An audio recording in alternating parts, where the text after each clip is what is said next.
Bonjour. Aujourd'hui, mardi 14 avril, on va voir le soutien du passé simple. J'ai déjà envoyé la vidéo la semaine précédente. Mais aujourd'hui, je vais faire juste un rappel. Alors, pour le passé simple, c'est un temps du passé, comme l'imparfait, comme le passé composé. Et aussi, c'est un temps simple. On a déjà vu les temps composés qui se composent de deux mots, d'un auxiliaire plus le participe passé du verbe. Et les temps simples, seulement on conjugue le verbe. C'est un temps simple, le passé simple, c'est un temps simple. Son temps composé, c'est le passé antérieur. Très bien. Alors, quand est-ce qu'on utilise le passé simple? Alors, le passé simple, elle est rarement utilisé à l'oral. Surtout dernièrement. Mais à l'époque, les Français utilisaient le passé simple parce que le français actuellement, ce n'est pas comme le français du 18e siècle et du 19e siècle. Très bien. Alors, le passé simple, il est utilisé surtout à l'écrit. On les trouve dans les contes, dans les histoires. On trouve beaucoup le passé simple. Alors, le passé simple, c'est un temps du passé. Quelle est la différence entre le passé simple et l'imparfait? Je vais vous dire. Alors, pourquoi on utilise le passé simple et on n'utilise pas l'imparfait et le passé composé dans les contes? Juste parce qu'il y a des raisons. La première raison, c'est que l'imparfait, on l'utilise si on va parler d'une période durable, quelque chose qui dure.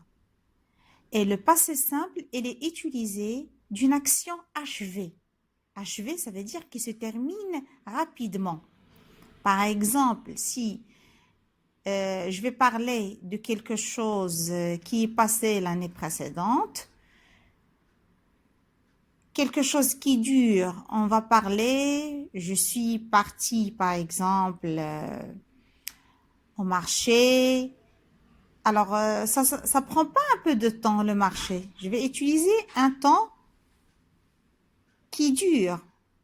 L'imparfait, le passé composé. Mais si quelque chose arriva tout à coup, à ce moment-là, je vais utiliser le passé simple. Très bien. Maintenant, comment on conjugue le passé simple? Pour le premier groupe, c'est un groupe qui est régulier, c'est facile. J'enlève le ER de l'infinitif et je remplace le ER de l'infinitif par la terminaison du passé simple.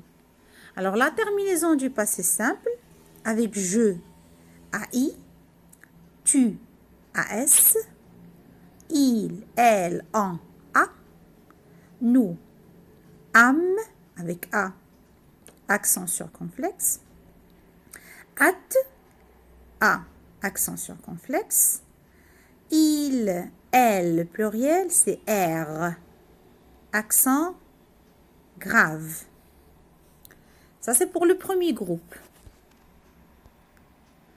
Pour le deuxième groupe, c'est la même chose comme le premier groupe. J'enlève le IR de l'infinitif et je remplace le IR par je. C'est IS, tu, IS, il, elle, on, IT, nous, im, avec accent circonflexe sur I, it, avec accent circonflexe sur I, pour vous. Et il, elle, le pluriel, c'est ir, I, normal. Très bien. Voilà l'exemple. Je finis, tu finis, il finit, nous finîmes, vous finîtes, ils finirent. Alors, pour le troisième groupe, il y a deux possibilités, soit le son I, soit le son U. Et aussi, il y a l'autre troisième possibilité, c'est là, on va voir la différence. Alors, la première possibilité, c'est comme le deuxième groupe. c'est la même chose. Regardez le verbe partir. Je partis, tu partis, il partit, nous partîmes, vous partîtes, ils partirent. L'autre possibilité avec US, UT, ut, ur. Je n'oublie pas l'accent circonflexe pour nous et pour vous. Le verbe savoir, je sus, tu sus, il sut, nous sûmes, vous sûtes, ils surent. C'est très bien pour les verbes. On va voir maintenant l'auxiliaire avoir et l'auxiliaire être. Ce sont aussi des verbes. Par exemple, avoir.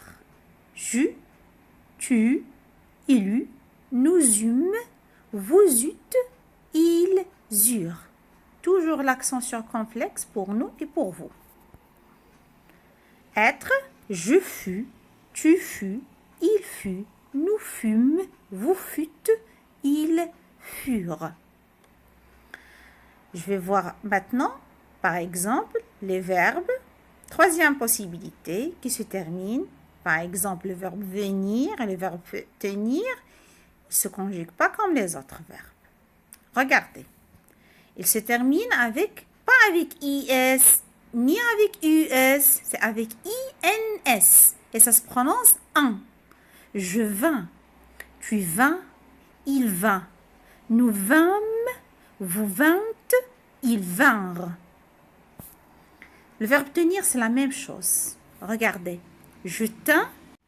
Maintenant, je prends le fichier page 115 et j'effectue les exercices de cette page.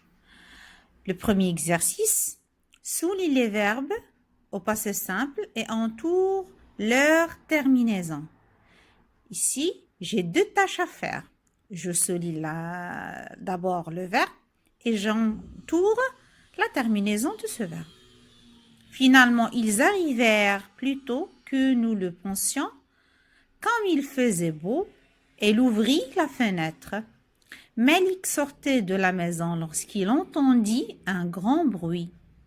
Les joueuses de l'équipe de Lille furent très heureuses de gagner le match. Exercice numéro 2.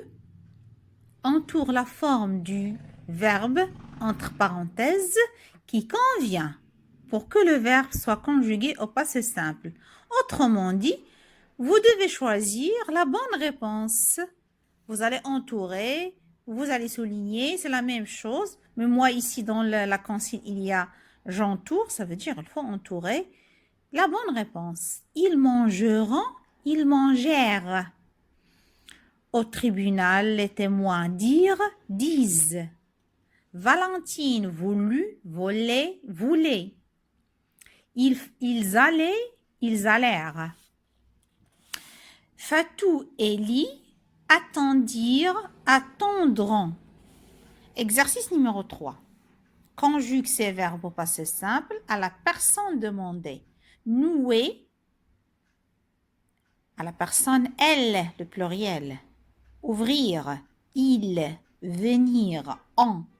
Être, il, pluriel. Penser, en. Avoir, elle, pluriel. Voir, elle, singulier. Perdre, en. Exercice 4. Réécris ces phrases en conjuguant le verbe au passé simple. Le vent souffle terriblement cette semaine. À l'école, Aziz avait de nombreux amis. Des loups affamés hurlent dans la forêt. Exercice 5. Écris 4 phrases en conjuguant chacun de ces verbes au passé simple. Faire, jouer, comprendre, dire.